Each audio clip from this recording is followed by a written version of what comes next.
and gentlemen, please welcome Sandra Fluke from Los Angeles, California.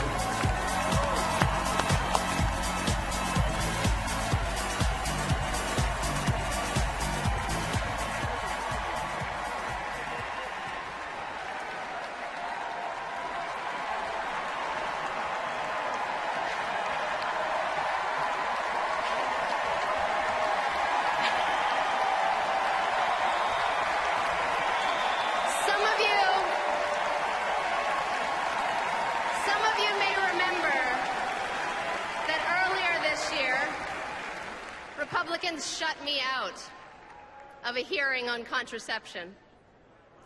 In fact, on that panel, they didn't hear from a single woman,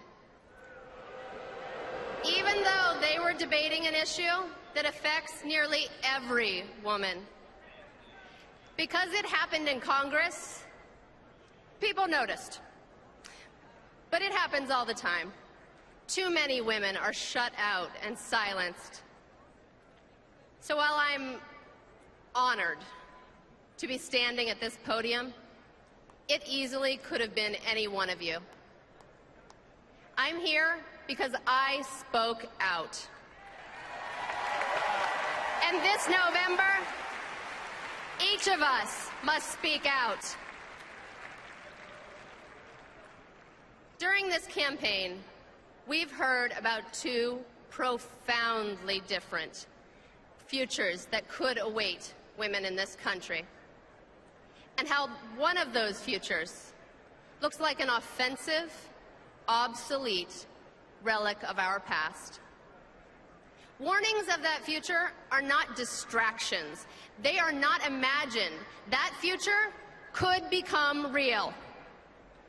In that America, your new president could be a man who stands by when a public figure tries to silence a private citizen with hateful slurs.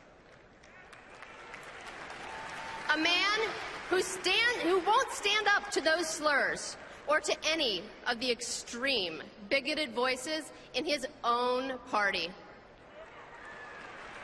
It would be an America in which you have a new vice president who co-sponsored a bill that would allow pregnant women to die preventable deaths in our emergency rooms.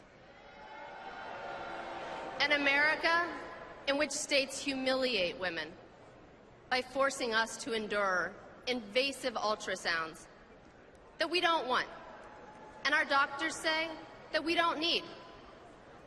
An America in which access to birth control is controlled by people who will never use it.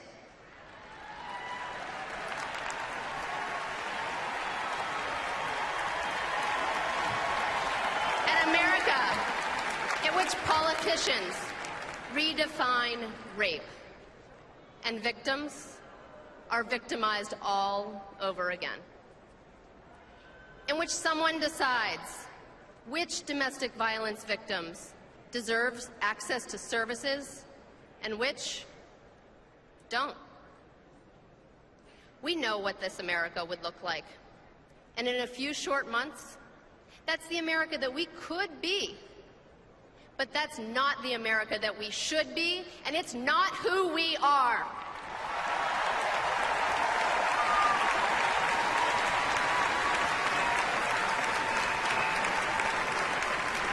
We've also seen another America that we could choose. In that America, we'd have the right to choose. It's an America in which no one can charge us more than men for the exact same health insurance. In which no one can deny us affordable access to the cancer screenings that could save our lives. In which we decide when to start our families.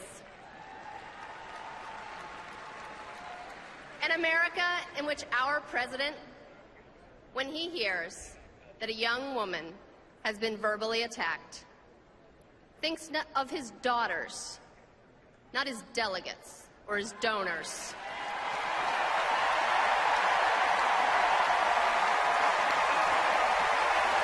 And in which our president stands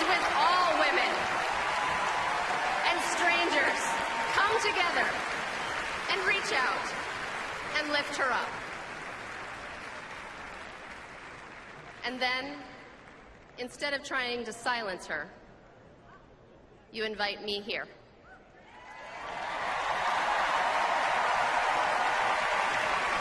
And you give me this microphone to amplify our voice.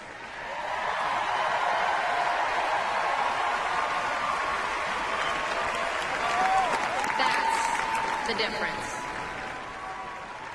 Over the last 6 months, I've seen what these two futures look like. And 6 months from now, we're all going to be living in one future or the other, but only one. A country where our president either has our back or turns his back. A country that honors our foremothers by moving us forward, or one that forces our generation to refight battles that they already won. A country where we mean it when we talk about personal freedom. Or one where that freedom doesn't apply to our bodies or to our voices. We talk often about choice. Well, ladies and gentlemen, it's now time to choose.